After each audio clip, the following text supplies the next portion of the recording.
Muy buenas a todos, chavales, bienvenidos a un nuevo vídeo y en esta ocasión, como lo prometido es deuda, y hace tiempo os dije que os iba a hacer una reseña de un juego de rol, de un libro de rol que me había comprado hace algún tiempo. De hecho lo publiqué en el canal de YouTube. Si estáis medianamente atentos pues lo visteis en publicaciones, ahí lo publiqué. Pues en fin, aquí estoy para haceros una reseña del juego de rol que me he pillado. Un juego de rol, por cierto, ambientado en la península ibérica. Es bastante interesante, ya lo vais a ver. Es un juego de rol que salió en el 2022, basado en la séptima edición de la llamada de Tulu, Cthulhu, Cthulhu o como queráis llamarlo. Ya sabéis que la séptima edición es una ampliación a su vez del juego clásico de Job Internacional de los años 80, juego al cual hemos jugado la mayoría de los que somos roleros de vieja generación.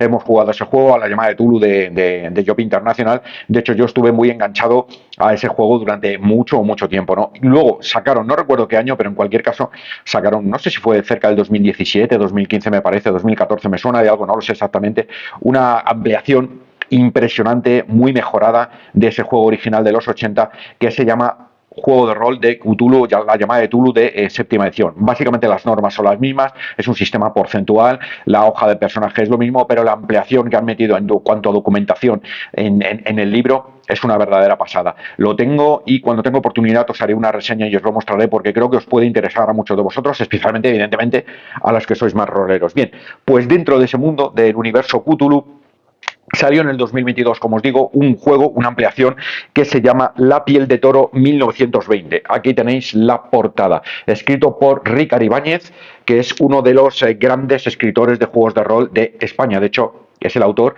de otro de los juegos más clásicos de España, que es el Aquelarre, otro juego muy bueno que seguramente la mayoría de vosotros conocéis, pero que si no lo conocéis os lo recomiendo, que juguéis a él. Yo he pasado, vamos, fines de semana enteros y veranos enteros con los amigos jugando a la llamada de Tulu y al juego de rol de Aquelarre. Bien, Piel de Toro 1920, una ampliación contextualizada en la península ibérica, en España, del juego de rol séptima edición de Cthulhu. Son 3 libros ambientados en España, este es el primero. Me ha gustado mucho, de ya os lo digo, y me voy a comprar los otros dos. Os haré una reseña cuando los tenga porque me ha parecido muy interesante este primero. 1920, Piel de Toro, evidentemente contextualizado y ambientado en 1920. Hay un segundo que se llama Piel de Toro 1936, que está contextualizado y ambientado en la Guerra Civil Española. Tengo mucha curiosidad por saber cómo han llevado el mundo de Tulu a la Guerra Civil Española. Más o menos creo intuir por dónde van a ir los tiros, que presupongo que habrán metido pues rollo esotérico de los nazis. Ya sabéis que la Nenerve estuvo en España investigando pues sobre los atlantes, Himmler estuvo visitando el Museo Arqueológico Nacional, la Dama de Elche, el misterio de Montserrat en Cataluña. Es decir, todo ese rollo, la Legión Cóndor, tengo alguna intuición que seguramente pues habrán metido algún tipo de conexiones de los nazis, Cthulhu, etcétera, etcétera, lo cual puede hacer al juego en sí muy atractivo. En cualquier juego de rol, siempre que metas nazis, lo haces muy atractivo, sinceramente. Y un tercero, que es en principio el más flojito a mi modo de ver, pero bueno, habrá que ver de qué se trata, que es La piel de toro, la transición. En fin, si realmente sí tengo curiosidad por saber cómo han metido el mundo de los nazis en 1936 o sea, el mundo de los nazis, el mundo de Cthulhu en 1936 en la Guerra Civil Española. No veáis las ganas que tengo de saber cómo se las han ideado para meter el mundo de la transición, ya sabéis, fin de la dictadura, inicio de la democracia, dentro del contexto de la llamada de Tulu, dioses estelares, septas ocultas, etcétera, etcétera, y qué tendrá que ver todo ese mundo demoníaco y tal con los políticos de la transición que nos han traído hasta donde estamos a día de hoy. En fin, tengo mucha curiosidad por saberlo. En cualquier caso, bromas aparte, 3 libros de Cthulhu ambientados en la península ibérica, en España. Este es el primero, La piel de toro 1920. ¿Qué nos vamos a encontrar en 1920? La piel de toro, bueno, pues evidentemente un juego, mucha documentación para ambientar, excesiva documentación, está terriblemente bien documentado la sociedad de los años 20 en España. Las principales ciudades, pero en general todo, también el mundo rural, el mundo esotérico, el mundo de crimen y misterio que había en aquellos tiempos. Es una época muy oscura. Os recuerdo que en 1920, en esa época, es el tiempo en el cual existían unos personajes que se llamaban los sacauntos, los sacamantecas, el hombre del saco, y que realmente a lo que se dedicaba era secuestrar niños, matarlos, sacarles la grasa, quitarles la grasa y vendérsela a gente de familias aristócratas que pensaban que los untos, el unto o la grasa les podía curar de determinadas enfermedades. O sea, cosas terriblemente macabras, ¿no? De hecho, me parece, creo recordar que esto también se hacía con sangre. De hecho, me parece que la vampira de Barcelona, si no me falla la memoria, hacía lo mismo pero con sangre. Es decir, mataba niños, les sacaba la sangre y esa sangre se la vendía a familias pudientes que utilizaban esa sangre, pues erróneamente, evidentemente, para curar sus enfermedades, que es lo que ellos suponían. Es decir, es una época en cuanto a misterio y a crímenes muy brutos, salvaje. Eso es de lo que trata La llamada de Tulu, Piel de Toro 1920, haciéndonos un resumen muy bueno. A mí me ha gustado mucho en cuanto a lo que es documentación histórica, detallando y describiendo la sociedad de aquellos tiempos. Evidentemente se añaden algunas cosas nuevas, como por ejemplo son profesiones. Os voy a enseñar un poco el libro por encima para que lo podáis ir viendo. Es a todo color, con ilustraciones, en fin, es una verdadera pasada. Me ha molado mucho, sinceramente. Como os decía, se incluyen algunas profesiones nuevas, entre las cuales a mí personalmente la que más me mola pues es guardia civil, porque me ha parecido extremadamente exótico, pero a la par que evidente que en España de aquellos tiempos tiene que haber guardia civil. Y otra que me ha molado bastante y también se hace evidente es la de torero, ¿no? Torero, que a día de hoy pues puede ser una imagen un poco denostada de un personaje, un torero y tal, está como muy relacionado con el mundo folclórico, pero en aquellos tiempos eran como rockstar, o sea, eran los rockstar del momento, ¿no? Y son dos personajes, entre otros muchos, que los jugadores van a poder elegir para jugar a la llamada de Cthulhu. También se incluye un bestiario. Vamos a ver si lo encuentro y os lo enseño. Aventuras. A ver si lo encuentro. Tiene que estar por aquí. Ya queda poco. Estas cosas hay que tenerlas preparadas antes de empezar el vídeo, pero bueno. Aquí está. Criaturas de leyenda, que es un bestiario de diferentes criaturas para que, evidentemente, monstruos y paranormales, para que se incluyan en las partidas de Cthulhu. ¿Cuál es el problema? Que a mi modo de ver, sinceramente, son criaturas que se parecen demasiado al mundo de Aquelarre. Lo que esperas al comprarte un libro como este es que se incluyan una serie de criaturas esotéricas y monstruosas del mundo de Lovecraft que las adapten a la península ibérica, y no ha sido el caso, ¿no? Tenemos, por ejemplo, en el bestiario pues duendes que se incluyen en Aquelarre, espectros, la Santa Compaña se incluye en Aquelarre, hadas se incluyen en Aquelarre, lamias se incluyen en Aquelarre, mandrágora también se incluye en Aquelarre. Aquí, por ejemplo, tenemos uno nuevo, uno de los pocos monstruos nuevos, que son los mariños, que es una especie de versión hispánica de los profundos. Son hombres peces que viven en las costas del Cantábrico, del Atlántico y del Mediterráneo, ¿no? Pero en líneas generales, por ejemplo, aquí tenemos el ogro, que es el que os he comentado antes. Le dan un cariz como de ser mitológico y tal, de monstruo, pero realmente lo que te describe en la descripción, que viene al otro lado de la imagen, aquí exactamente, pues es lo que os estaba comentando, ¿no? Es decir, son el típico hombre del saco que secuestra a niños para, en fin, no siempre motivos muy, muy halagüeños para ellos. Y en líneas generales me recuerda mucho aquí tenéis por ejemplo el Akerbelz, la cabra negra. Me recuerda mucho al mundo del Aquelarre. No ha metido prácticamente bestias relacionadas con el mundo de Lovecraft, tan solo unos cuantos, entre los cuales está aquí el Santón de Navalon, que es una especie de monstruo baba informe, que me recuerda, por cierto, a la película de Creepshow, la segunda parte, que vive en un pantano, ¿no? Y que, bueno, pues es una de las criaturas Lovecraftianas que han metido en lo que es el juego de rol. En ese sentido, patina un poco.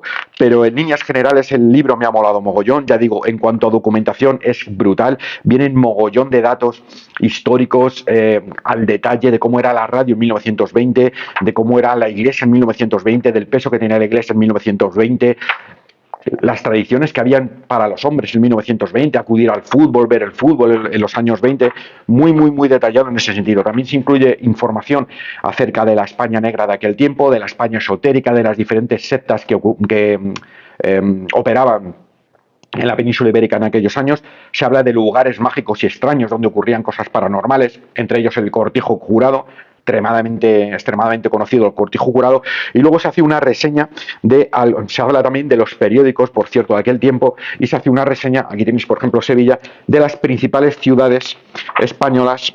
Aquí tenéis San Sebastián, vinculándolas con, pues con todo el rollo de Tulu y con cosas oscuras y tal. Ya digo, el libro a mí me ha gustado bastante, mola mucho, incluye también algunas aventuras, y de hecho la introducción al vínculo que tiene España con el mundo de Tulu me ha parecido fascinante. Todo esto lo detallan al inicio del del libro. De hecho, me he construido aquí, como podéis ver, una especie de, de altar megalítico arcaico con una especie de menires, con petroglifos y una calavera, porque el autor en la introducción nos narra el sentido que tiene el mundo de Tulu en la península ibérica, vinculándolo con nuestra etapa más ancestral. Y es que hay un personaje ficticio que se llama Mariana Hernández, que accede en Londres a unos manuscritos de un inglés que se llama Russ Monroe, que estuvo en España durante la Guerra Civil en 1936, recorriendo toda la península, investigando cosas extrañas, y llegó a la conclusión de que en la península ibérica existían cultos a los dioses estelares, a Cthulhu, etcétera, etcétera, desde época antiquísima. ¿Por qué? Porque el inglés Russ Monroe encuentra claras conexiones con nuestra propia historia, con el mundo de la llamada. Cultos tartésicos orientalizantes, cultos íberos a los dioses de los mares, en fin, me viene ahora a la mente, por ejemplo, la bicha de Balazote, los celtíberos y los cultos que tenían a los dólmenes, a los menires, a los petroglifos, los sacrificios de humanos, al altar de Ulaca, las brujas en el norte de España, evidentemente la Andalucía de los musulmanes, la Andalucía árabe, siendo el Necronomicon un libro árabe, pues en fin, está la relación era evidente, los problemas que había entre los diferentes mundos, las diferentes facciones musulmanas, relacionándolas con libros esotéricos de conocimiento de Cthulhu, ya digo, está muy bien relacionado, y a mí me ha parecido fantástico. Nunca se me hubiera ocurrido realmente que se podía encontrar una conexión de adoradores de Tulu desde la época ancestral de Tartesos, los centíberos y tal, hasta nuestros días, llegando a 1920 con gente en España que es adoradora de los mitos de Tulu. Insisto, un libro que me ha gustado muchísimo, con independencia de que no seáis roleros o no juguéis el rol, yo os lo recomiendo para que lo leáis, porque la documentación que viene es muy detallada, es muy extensa, es muy histórica y mola mucho su lectura. Se incluyen capítulos y cosas curiosas sobre costumbres de los años 20 para que se apliquen a las partidas, como por ejemplo que en aquellos tiempos utilizar sombrero era una cosa de caballeros y no utilizar sombrero era una cosa de homosexuales. Una cosa me ha parecido extremadamente curiosa, la verdad. Aquí tenéis, por ejemplo, un guardia civil recorriendo un campo donde encuentra una cosa aterradora. Evidentemente también se ofrece a que se hagan muchas partidas ambientándolas en aquella España rural de cosas extrañas relacionadas con el folk horror.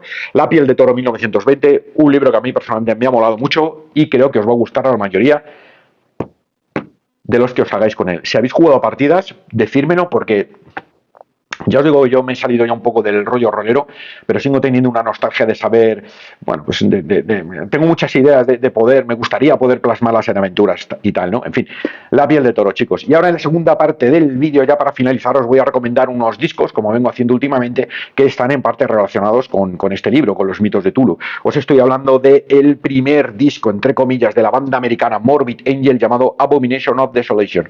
Mirad qué portada más alucinante, cómo mola, sinceramente. Y bueno, pues Morbid Angel, un disco clasiquísimo. Este es el mejor disco, junto con el Artals of Madness, a mi modo de ver, de la banda Morbid Angel. Además, este disco tiene una extraña historia atrás de él, y es que es una demo no oficial de la banda, sacada en 1986, se fue distribuida entre amigos y tal. Bueno, era una cosa típica de aquel tiempo, se grababa una demo y se grababa y se mandaba por correo a los diferentes contactos. La demo llegó hasta un japonés que decidió, sin consultar a la banda, sacarla en este LP, que es un disco no oficial, sacado por Satanic Records en 1991, con una portada no oficial de la banda y con un artwork no oficial de la banda. El tío se le ocurrió mogollón, porque además es el único disco que yo he visto hasta ahora que luce en la oscuridad. Se convierte en verde fosforito cuando apagas las luces, lo cargas en la luz y te pones a escucharlo, lo cual me parece simplemente, vamos, yo no he visto un disco igual, ¿no? Y a día de hoy pues es una pieza de coleccionista, salió limitado a 1000 copias. Como no era una versión no oficial de la banda, después la banda ese mismo año, en 1991, decidió sacar otro disco, el mismo material, la demo, pero ya en formato oficial, digamos, con una portada horrible por el sello que tenían, que era RH. Y es que no me comparáis, por favor, esta portada de Morbid Angel con la portada pirata del mismo disco, de la Abomination of Desolation de Morbid Angel. No tiene color, o sea, no sé quién ideó esta portada, pero vamos, supongo que sería para no pagar derechos de autor en esta, o porque quizás esta estaba ya demasiado vinculada al tema del japonés, al tema del pirata, del bootleg japonés. En fin, en cualquier caso, también tengo aquí, por cierto, la demo. también no oficial del mismo disco, Abomination of Desolation. Este disco a mí me mola mogollón y Morbid Angel en sus inicios me moló muchísimo. Aparte, el detalle de que es un disco que luce en la oscuridad me parece una verdadera locura. En fin, chicos, nada más, hasta aquí el vídeo de hoy. Ya sabéis que los próximos vídeos voy a intentar grabar acerca de libros y una temática que a mí personalmente pues me mola, sinceramente. Y nada más, no me enrollo mucho más, que ya va siendo 15 minutos. Nos vemos en otro vídeo. Hasta la próxima.